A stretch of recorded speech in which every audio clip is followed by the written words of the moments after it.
Hello everyone, welcome to this new video on Bold Reports. I will show you how to add the Web Report Designer to a Blazor Web Assembly application. The Report Designer is a web-based what you see is what you get reporting tool for creating and editing RDL and RDLC reports.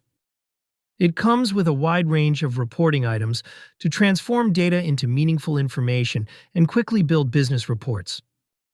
To render the Report Designer control in the Blazor Web Assembly app, you'll need to set Service URL API properties, which interacts with server-side report processing. Let me show you how to add it to a Blazor Web Assembly application. As I have already installed the .NET SDK on my machine, I start by creating a new Blazor Web Assembly application using this command, and naming it Blazor Report Designer. Next, I navigate to the application's root folder by changing the current working directory. After creating the application, I'll initialize the Report Designer in the project. In this section, I integrate JavaScript controls by creating an interop file to initialize the Report Designer with basic parameters. Next, I create a new folder named Data, and within it create a bold Report Designer options.cs file, and add the code snippet to integrate Bold Report's JavaScript controls.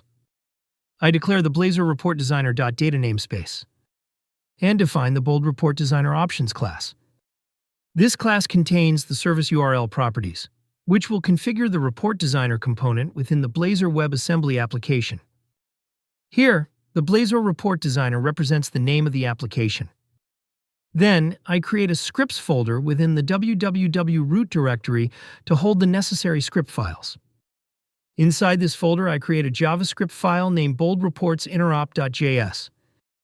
To this file, I add the render designer function to invoke the Bold Report Designer JavaScript control within the project.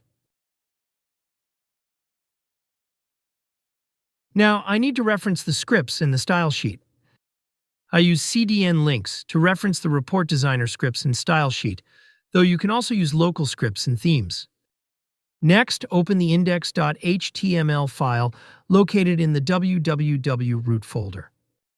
In the head section, I add the CDN links with reference to Bold Report's interop.js file to enable the JavaScript reporting controls. Next, to invoke the Web API, I open the home.razor file located in the Pages folder, and add Microsoft.JSInterop and Microsoft.ASP.NETCore.Components namespaces by replacing the existing code and injecting the IJS runtime. These are used to invoke the JavaScript function from the Blazor component. Additionally, I add the Blazor Report Designer.data namespace, in which Blazor Report Designer is the application's name. Next, I create a div element, which acts as the container for the rendered report on the client side. I assign the ID attribute as designer to this div element. The ID attribute uniquely identifies the HTML element.